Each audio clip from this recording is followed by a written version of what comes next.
I eventually just got to a space where like, there's evolution here. Like the vibrations that I'm feeling about this is not good. Like there's technology. People are able to do this. Like why am I resisting this so Mhm. much? You know?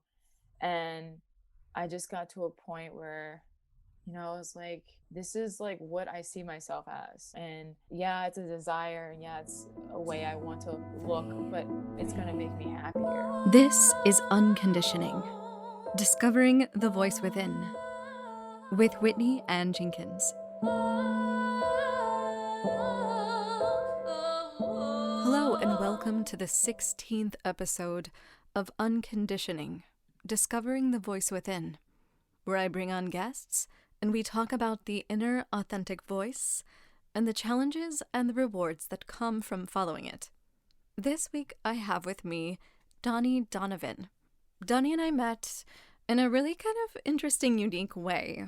We met at a bar in Lawrenceville in Pittsburgh called Spirit, and it was this thing called the Rock Lottery, where there were a pool of musicians that entered into this lottery, and we were divided randomly into different original bands. And we were given 24 hours to write 3 original songs and 1 cover. And the next night, we all came back to the bar, and the different bands played for each other and for the public. It was really an interesting and exhausting, but really rewarding experience. And so going into that experience, we had no choice but to be completely authentically ourselves in order to be able to write 3 original songs in that length of time and put everything together. And Donny, I remember just being super comfortable in that authenticity. Donny also is part of a couple of bands. One is Harkin, and the other is Dino Soul, which was formed with Carolyn, Donny's partner. And Donny is also transgender and recently had top surgery. And so I thought it was a really great time to bring Donny on to give a platform and frankly just celebrate the dedication to authenticity that went into that decision. I learned a lot from this conversation, and so I'm excited to share this with you. So here's Donny. So how have things been in Pittsburgh? They've been pretty good. I mean, I opened my own personal training studio in March last year. So that's been my main focus and just, the emotional roller coaster of keeping my business throughout the pandemic has been where my energy has gone. Yeah, have you been able to maintain clients through this time? Yeah, so I mean, some people converted virtually, and that's been really cool. And then when I, had the shutdown for 3 months, I didn't see anybody. That was like March through May. And then there was another shutdown at the end of December. And I've been able to see, a decent amount of people in little pockets here and there, in person, with the COVID regulations. I haven't been able to do too much music. I've been more of a listener this Yeah. whole past year, just really listening to music and exploring different genres. What have you learned through listening to the music instead of playing out? Is there anything specifically that you've learned from actively listening to other music during this time? I've learned how melodic a vocal can become, just exploring more hip hop and exploring more, I would say, like pop and R&B, that I'm just really loving it. Instead of just like the rock cadence, of like vocal lyrics and things like that. But I'm just really appreciating the ranges vocals can, like vocalists reach, and writing songs from that point instead of like putting chords down and like even a drum, and then just thinking a little bit outside the box as far as like coming up with a melody vocally before even having the chords. Yeah, cool. So to get more into your process, I feel like I want to go back to the beginning of you a little more, so we Yeah. can get through your story because I feel like you have a lot to talk about and a lot of wisdom to share. especially this past year with everything that you've gone through. So, when was the first time that you realized that you had an inner voice of your own, whether it was related to your music or just you as a person? Do you have a Wow. significant moment? I mean, hmm. Well, when I was about 22 is really when I started to write music.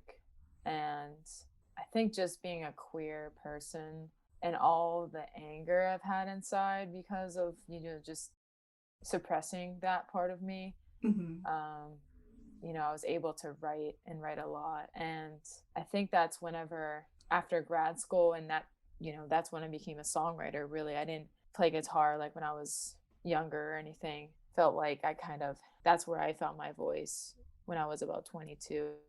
I was also going through like, I was experimenting in like vegetarianism and like sustainability. So there was like a whole worldly kind of humanitarian save the world vibe going on too. Yeah. So, yeah, and just, writing about things that having just such a strong desire and appreciation for like love, but not being able to like actually express that, Mm-hmm. is able to. When did the anger begin for you, as you stated, as was that related to being a queer person or was that related to other things? Yeah, I mean, I think a lot of it is like a little bit unconscious where like, I was definitely not accepting myself too, just hiding who I was first as someone who was gay and then next, someone who's, non-binary and trans. And so there's many layers to it. It's kind of just coming back full circle, but you're just kind of upset and you don't even know why, but it's really because you can't be yourself. All the little nuances of how you have to kind of, live your life and like pretend you're someone you're not or not be too gay or you know what I mean? Like this is all when I was younger. Mm-hmm. In your early 20s, things are a lot different now, but I didn't really come out until I was about 18. And then when I went to college, it was a Catholic college, so not too many like gay people there. And I played on the soccer team, and I ended up dating my best friend in college, but like we were kind of secret the whole time. So I think just that, like not living your full expression of who you love and how you love, just like builds, And so I think that's where some of my shame, like the shame that I had and was taught, that became the anger. Yeah. So my first project was a band called Roulette Waves, and it was like angsty, you know. And yeah. How did you know that music was an outlet for you in order to kind of find your authenticity? Was there a specific person that introduced you? Was music a part of your life since you were a child? Yeah, it's always been a part of my life. Like I was a drummer and I would, learn how to play drums listening to all the songs, whether it was like hip hop and like Nelly or something like that, and then moving into like the Linkin Park and then like into the emo world, like Taking Back Sunday and Paramore. But I would always be like playing drums. So music was, just relating to the lyrics that people, Mm-hmm. were singing. And I did write songs, like I wrote songs, but they were never like I never played in a band. And then eventually, just my high school buddy Aiden, we just decided to start really jamming and then writing songs. And he was someone who like was like sure, and it was like my first band, Roulette Waves, that we were in a band together. Yeah. At what age were you when you were in Roulette Waves? 22. Yeah, 22, 23. So right Yeah. around the time where you were starting to accept your authenticity a little more into the world? Yeah, definitely. At that point in time, I was dating women and like out about it, you know what I mean? And because even in college, I don't know, I think I pretended to date a guy or something, you know what I mean? Like just stuff like that, where you're just like, what am I doing? You know, this is just so confused. But at that point, like I would, I had a partner, but then we ended up breaking up. And if I were to date people at that point in time, I was like, I know who I want to date. This is who I'm attracted to. At that time, I was identifying as a female, but when I was a kid, I mean, I just knew I was trans. Like that, there's no question. So that's like another whole thing, you Yeah. kind of fit into place, and then you finally realize this isn't really who you are at all. Mm-hmm. Did you find that as you were being able to be more free as yourself, that your writing changed with your music? I think it became like more psychological and more like universal, especially when I started writing um and for Dinosaur. And that was just more about like spirituality and just like different concepts of like truth and owning who you are, just whether you understanding your feelings and letting things flow, and it was more just about that, maybe a little bit of love, but it Mm-hmm. wasn't necessarily about like relationships. It was more about the self and connecting with others. So that was like the maturity as far as writing went. But at that point I was probably like 26 or 25. Yeah. Yeah. I remember going to see a dinosaur show in like the basement of some like plant shop or something in Lawrenceville, Oh yeah, like at the very yeah, beginning. Yeah, yeah, it's come yeah. a That long way. was Yeah. City Grows. They're still there. Yeah, I actually worked there for a little bit as a plant doctor. you know, There's the taking care of the planet thing again. yeah. So you're a physical trainer. hmm So how does that relate into everything then what you do? Because the body is a way to express yourself also.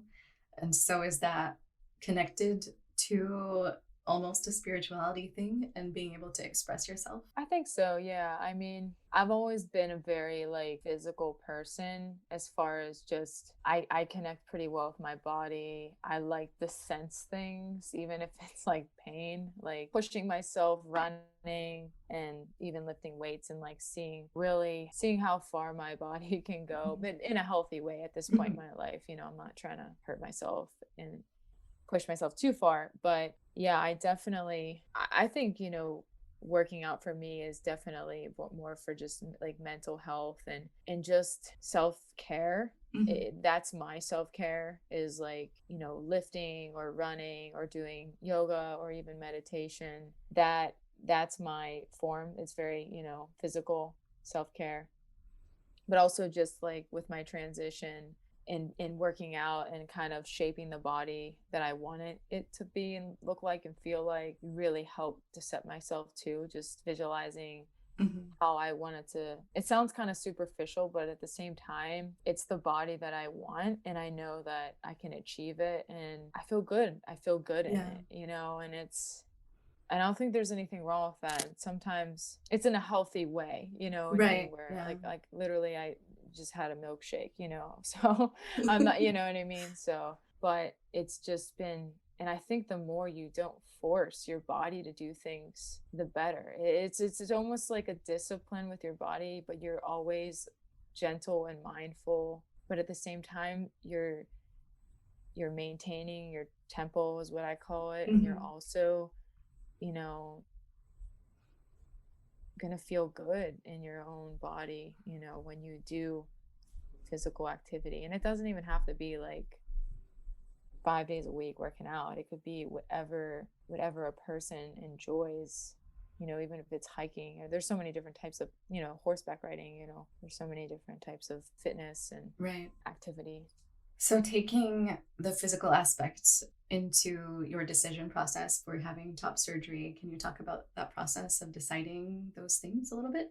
Yeah, so everybody, everyone, I'll just be clear that like everybody who is trans or decides to do different things with their body, like everyone's journey is different, but this is just specifically mine and what I went through. But yeah, I really honestly, so I was 29 when I got top surgery, and I don't know actually if it's early or late, really. I haven't looked at statistics, but like for me, knowing for how long I wanted to do it, Mm-hmm. it was definitely late. I knew this when I was like 22 probably, but I was just kind of like observing, seeing what other people would do, seeing how society would accept it. I was definitely, I knew I wanted it, but I didn't just jump right in. But I definitely struggled because even with music, like I was, reading more like, I would say not exactly like Buddhism books, but Mhm. I was, kind of into that realm of like spirituality or Yeah. religion. And there were definitely moments where I was kind of like, okay, if this is my body and there's a desire to look a certain way, like it was kind of messing me up a little bit, where I Mhm. was like accepting myself but also not accepting myself. And it's such a hard place to be in, because a part of me would just be like, why can't you just be happy with the body they have? And not in like a God gave you this body Right. way, Mhm. but just in a way where like acceptance. And it kind of like held me back in a way where I was so into like taming my desires but not fulfilling how I want to express myself. And it Mm. took me a while to like, and not, I don't think everyone goes through this. Some people are really like, wow, you were really kind of mentally like challenging for you. But like it really was, because I just battled so much kind of spiritually Mhm. about like, why can't I just accept my body and naturally, in like quotations, like get to where I want to go? Because realistically, when I train clients, the truth is some of the people that I see have neurological problems and conditions and challenges. And here I am telling them that you're not your body, you're more than your body, right? Mm. Yeah, And here I am trying to fix feeling my body. you're feeling like a fraud almost in a way. Yeah, and like it was really it's such a mind, but I eventually just got to a space where like, there's evolution here. Like the vibrations that I'm feeling about this is not good. Like there's technology. People are able to do this. Like why am I resisting this so Mhm. much? You know? And I just got to a point where, I was like, this is like what I see myself as. And yeah, it's a desire, and yeah, it's a way I want to look, but it's going to make me happier. And not in a way where like, because there would be people that would tell me things like statistically, people that have top surgery are still depressed and sad after they get it. And I'm like, okay, I know that, but like there's a different layer to it. I know that like mental health is like one thing, and then there's like gender dysphoria, and then on top of that, there's also like body dysphoria. And I think a lot of people have that in general. So I just, finally committed to it, because I would search about it. I would like follow all these trans men in their journeys and just like kind of live vicariously through them, and follow all these people. And yeah, and I just went through with it. And I was definitely scared, because I was like, I could die, I'm going to go under here. I flew to Florida. I paid out of pocket for this surgery. I saved Yeah. up money. It was a big thing. But I've never looked at my boobs before. Like I Yeah. just would avoid that area. Like when I would look in the mirror, or just even being intimate with someone, it was just like, ignore that part of me. And now it's like, I love my chest. It feels like they never were there. Like I do have a picture of me before, and I just look at it and it's like, oh my God, like it doesn't even like feel like me. So yeah, I mean, that was kind of my journey. I definitely struggled like in a spiritual way of like, you're not your body, right? You're a soul, you're a spirit, you're light, but there was like this expression, just feeling good like as a Yeah. physical being. Well, you're also like you're so deeply connected to that spiritual side of you, it seems, but you're also having to live within this reality. Hmm. So it makes sense that you would want to, take that road. Yeah. Did you feel like an energetic shift whenever, like after the surgery? Like, Yeah, I mean, yeah. I feel that I don't even like the word happier. I just feel like, I mean, my posture's better. I'm always a little shy, Mhm. although I guess I'm not shy right now. But but like, yeah, I walk up. I'm not like hiding my body, like, and I wore a binder for like 3 years, which probably made me angry too, because it's so Oh, tight and yeah. restricting. And like also the way it would sit under my shirt, you could like see like, what is this person wearing? It just like, I don't know, it was really restricting. And I was like, I can't go one more summer wearing this thing, because it was just like, and when you would take it off, my shoulder would like, I'd have to like squeeze out of it. It was, but I respect anyone who obviously wears a binder. I was like hurting my body wearing it. But Oh crap, what was your question? I was just asking, like, if you felt an energetic shift, like from the top surgery. I mean, I feel like my boobs are a burden sometimes, even like not Yeah. wanting to transition. So I'm just Yeah. curious about like that feeling Oh energetically yeah. of just being able to like move more freely and lighter and Oh yeah. yeah. I definitely, yeah, I feel, like I said, my posture's better. I do feel lighter. I feel, you know, I'm definitely still trying to like, test the waters with like, and it's a confidence thing. I've been able to post videos and photos with me without my shirt on, but like, and I've ran outside a couple times last year without my shirt on, but it's still like, it's something I'm still working on, that Mhm. confidence to like, just like be like, okay, like here I am. Um, Yeah. but yeah, I definitely felt and still feel an energetic shift, just a lightness. But talking about you and your chest, it made me think too, like after getting the surgery, I actually had one of my clients, she might move forward with it. She wants to get, a breast reduction. And Mhm.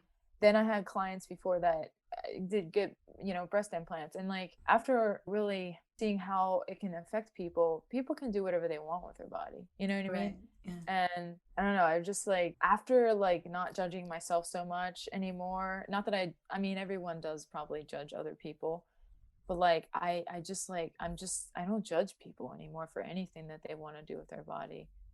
And it was kind of fun talking to my clients about like, yeah, what do you like, not that like everyone should just get like a bunch of plastic surgery or something. If there's things that would feel comfortable doing, and you've thought about it, and I definitely just see this a little bit differently now. Yeah. Whatever someone wants to do, and so, and it's kind of strange, the shame that's in a part of all of it. There has been a couple people that have, I think they love me, but they're, why'd you do that to your body, and it's like, Mm. stuff like that. And I have a couple people that are like, you're not gonna do tea, right? Or like, and I'm like, well, I don't want to right now, but like if I did, like, I hope you would still be okay with that, Right. Yeah. because there are a lot of people that do, and that's, Yeah, I mean, if you were doing something that helps you connect to yourself to make you feel genuine, then they should love you for wanting to do that, I feel. yeah, This might be a difficult question, and I'm not sure exactly how to ask it. But yeah. being trans and also so connected with your spirituality, how do you connect that to with the divine feminine and divine masculine? Yeah. I mean, I think that, I mean, everybody thinks things differently, but I really think, I think everyone has both energies, Yeah. and I don't want to lose like any of my femininity. But at the same time, I think we even put like too many constructs on what masculine energy is and what feminine energy is. As it's like, I was thinking about this the other day. It was like just like very generic things like, oh, if you work out more, that's more masculine. Well, when do we decide like doing physical things is masculine? What Mm. if it's really not? What if it's nurturing, or how you eat, or there's a lot of characteristics to either side, but we all hold all, both, all of it, and we make it so like physical too. Like I want to be able to be in touch with my I would say, I guess, I don't even really know. I should probably look at more of the terms of what like masculine energy really is and feminine energy really is. But yeah, I guess like physically to society, I might look a little more masculine, but there's so many ways you can kind of like, that energy, that's just physically how, Right. how do you Yeah. express yourself with, Mhm. other things. And yeah, I definitely embrace both, and I hope that even the most macho men can embrace a caring, nurturing side, and the most caring, nurturing people can embrace like a, I don't even know if this is really masculine energy, but a assertive, Mhm. protector Yeah, type thing. like a container for safety And I personally feel that like everything has both of it in and it's constantly flowing together and it's difficult to separate them. Yeah. Yes. So, Yeah, and like I think we just like I don't know, it's hard because I feel both of those energies, but we put words to them and then we like box those words in, you know, like is like protectiveness, is it masculine or is it feminine? You know, like or just any word, you know, because it can be right. both. Mhm.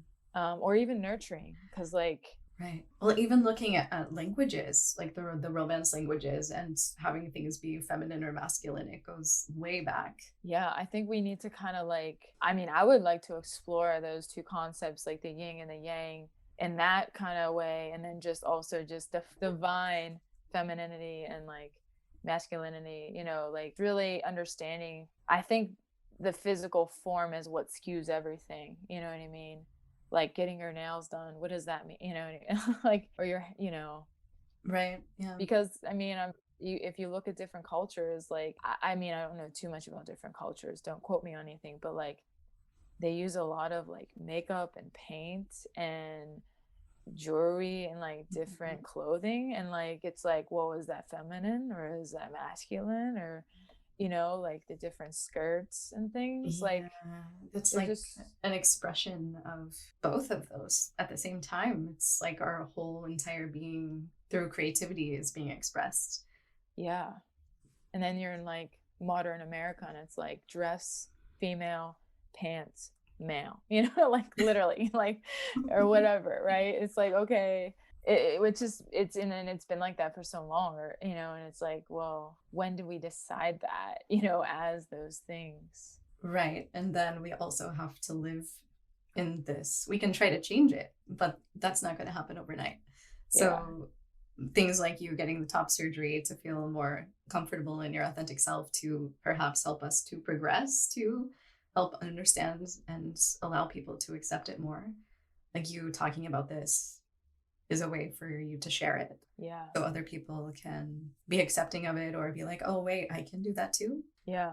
Oh, Yeah, that's, I mean, that's what helped me is really just all the people, and like I'm so thankful for, you know, anyone that has fought for all of our rights and are still moving it forward. You know, that's just, we just got to keep fighting for everything and equality to its fullest. I know that you also had a pop up like sober bar experience. Yeah, so Carolyn and Dinosaur, her and I, probably like 3 years ago, we started kind of this pop-up sober bar, and we would host events, different locations, and we kind of, you know, have a nightlife experience. We would have some musicians or, you know, a DJ come, or we would take over. Do you remember Bantha Tea Bar? Did you go there ever? Maybe, probably. It's in Garfield, but there we would once a month take over their tea bar and just host these, you know, sober events. We haven't done anything in a long time, but we actually recently have been able to do some virtual like conversations. Hmm. Um, and that's been really cool. We've been partnering with our friend Cassie, who operates this community kind of virtual experience called Mirror, and she like has these different workshops. But yeah, so the sober bar pop-ups, we never got a like actual location because, well, COVID happened and we didn't know the right, you know, what direction we really wanted to go. But we would cater some events as well and have our own events, and basically it was from sometimes 7 to midnight or a little after. We had some New Year's too, some sober New Year's parties, and it would just be a space that didn't serve alcohol, and everyone was welcome. And some people, you know, might have gone to the bar and then came, but and were able to kind of,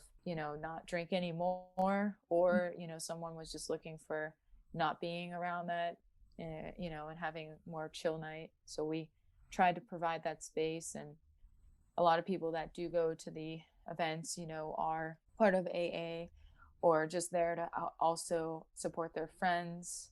Some people are just sober curious, mindful drinkers. Hmm. Sometimes people are just like taking a month off and want to still socialize. So there's a whole range of people that come.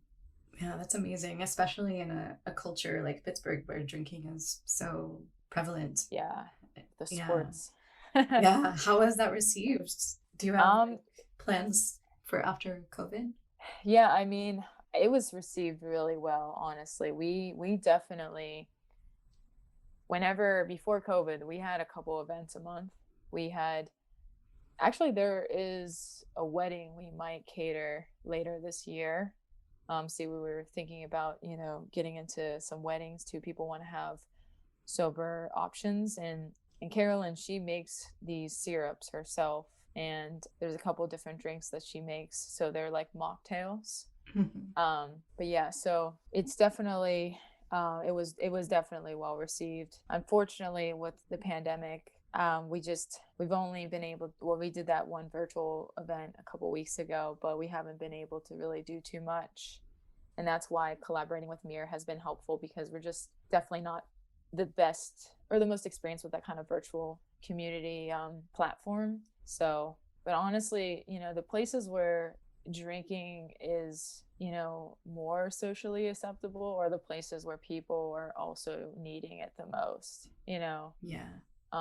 especially just with the statistics in this city, with like addiction and even just overdoses. I think we have one of the highest. It came out a couple years ago, but I don't know if it still is, but of overdoses Hmm. in the country. And even people that do come to empath, they also, some of them are also in NA and other groups like that too. Yeah. So it's kind of the whole sphere of that. Yeah. Yeah. It seems like everything that you're doing feeds into everything else that you're doing. So you've kind of got a whole like circle of vitality going on. Yeah, and like, just as well as me, like, just it's too easy to be in the music industry and just playing shows and always holding a drink, and there's no judgment, and mindful drinking is great, but we just wanted to, provide that space, and that's Yeah. all we're doing. We don't want to really say it's bad, or, it's more of like, we're here for you if you need a break or if you Mhm. need the support, you Yeah. know. So when you get back to being able to do that again and start performing again after having your top surgery, there's an excitement around that, I think, right? To present yourself to the world in this new way. Yeah, I mean, I don't even know. Like, I haven't really seen too many of the musicians or people in general. It's been just more, on the internet. But yeah, and like, I don't even know really how I'm gonna move forward with music. Like, I had the two bands, Dinosaur and Harkin, and I'm actually thinking about recording just songs under like Donny. Hmm. Um, I'm actually going to record a song with Carolyn and Greg with, I don't know if you know Anti Flag, but Chris too was going to help me record a song. He's in that band. And just kind of do a little bit more solo Hmm. stuff, but like, maybe I don't even know if I'll really play too many shows. I mean, it would be cool to do that, but not like before, because that pressure is just, finding people, Yeah. showing up. Hmm. And now that I have this business, I don't even, I really don't know how much time I'm actually going to really have, but I absolutely want to be in the music scene, because it's just, I love music. I want to see what everyone's been doing and what they're up to and creating. But yeah, I think I'm just like, I don't even know. Like, if Harkin got a show, like, I'd have to like relearn my songs, like literally relearn the songs. And same with Dinosaur. Like, I don't even remember how to plug things in. Like, Yeah. because we have a backtrack. Like, oh my gosh, I'm gonna be spending like 3 hours just trying to like figure out how to like plug in things and use the Yeah, I think there's going cord. to be a definite learning process or relearning or recalibrating to like, I mean, it's not going to be the same as it was, and that's probably a good thing in many regards, but just finding our own way to continue forward. Yeah. It's like almost like, do I like just make new songs so I don't have to learn the old ones, or just like learn the old ones but like do it in a different way, you know? Do you find that it's difficult for you to play songs that you wrote a long time ago, being where you are now? Yeah, for Yeah. sure. Especially listening to like Doja Cat, like in like different artists, I'm just like not feeling my own vibes anymore. Not that I'm trying to write music like that, because like I just don't have that in me. But I mean, I don't know. Yeah, there's definitely songs. I'm sure bands always go through it where they're just like, oh, we had to play this song on like our first album and everyone wants to hear it, you know. But yeah, I don't know. Like, I mean, I'll learn my songs, again, but part of me just like wants to almost start over, you know? Mm-hmm. Um, and I don't know if it has to do with being lazy and not wanting to learn my songs again, or just like, hey, I'm like a new person or Yeah, something. I feel it might be that. I feel, Yeah. yeah, the resistance towards going back to the old when you've made so Yeah. much progress internally and externally. Yeah, now that you're definitely opening something up for me because it is kind of like all those songs were like had a purpose and stuff. But yeah, it's hard to, but it's the same thing. I was thinking about this when I was writing songs back in the day or whatever, but you write this song, you're freaking sad, you're like literally crying, and then you're like, oh, I have to perform this and pretend like I'm Right. like crying like I did when I wrote it. Mm-hmm. It's kind of like that thing, but also like there, yeah, I feel like there's this like this ghost that like is like almost like a layer is like coming off of me. Yeah. And yeah, maybe that really is what it is. I just want to write new songs. you know? I think that's okay. I don't think there's a right or wrong way to go about it. It's whatever feels appropriate to you. Yeah. And I'm not like famous enough that anyone like obviously anyone would be like, no, you gotta play that song. I mean, some fan might be like, hey, I like this song and actually know it. But I don't I mean, I'm not it's not like I'm like, like a famous band switching it up and saying I'm never gonna play these songs Right. again. But there's a certain beauty to that though too, because you can be your own creative vessel and be who you need to be, Yeah. you know. I wonder how what was the band? Oh, Against Me. So I forget her name, but the lead singer transitioned, and yeah, I they probably still played all their songs. I wonder how that felt for them, to be like this band, go through a transition. I Mm-hmm. think her name is Laura Grace or something. I should probably know that. But yeah, she transitioned, and yeah, Against Yeah. Me, that was still the band. Yeah. Yeah. Or maybe there's a way of reframing that time so that it's more peaceful and you don't allow yourself to go back to that, but just appreciate it, that it was part of Yeah. your journey to get to where you are. Yeah. Did you see that I think Halsey just came out as non-binary. Mm-hmm. Yeah. It's pretty cool. I get updates, on my Instagram. Well, that's progress. So Yeah. little by little. Awesome. There's a question that I usually ask to wrap up the conversation. And the question is, if your inner voice had a billboard, what would it say to the world? Oh my gosh. Hmm. I'm like running Take your time. I mean, what's happening in my brain is like that's whispering and coming through is just like don't give up on yourself. Mm, Like that's what's coming through. Like not, don't give up, like you see that, but like don't give up on yourself, you know. And just I think that's something like people do in so many ways, like whether it's like staying active or not believing in their creativity or even being like, I mean, there was a point with my transition where I was like, next life, I'll get there. Like mm-hmm. I'm okay, Yeah. I'll be here. But next time I come back around, but Mm-hmm. maybe that was my like challenge to like, really evolve in that way. Yeah. Allowing yourself to evolve. Yeah. Yeah. Well, thank you so much for joining me in this conversation. Yeah. This is awesome. If people would like to find you or your music or your work, where can they find you? Yes. If you want to get fancy with it, I'm an exercise physiologist and I have the Instagram Free Will PGH. The business is called Free Will Health and Wellness. My bands are Dinosaur Music and Harkin Music, or just maybe Harkin Band. And then Donny Donovan would be like who I am on. I think it's actually Donny Donovan. I think that's what my Instagram is. Okay. But yeah, I think I'm absolutely gonna probably release some tunes as Donny. Yeah. Yeah. Sounds like that's coming. Yeah. Why not? It's emerging, whether you like it or not. Yeah. All right, I'll add all of those links into the show notes too, so people can access them easily and quickly. Yeah. Well, thanks for having me.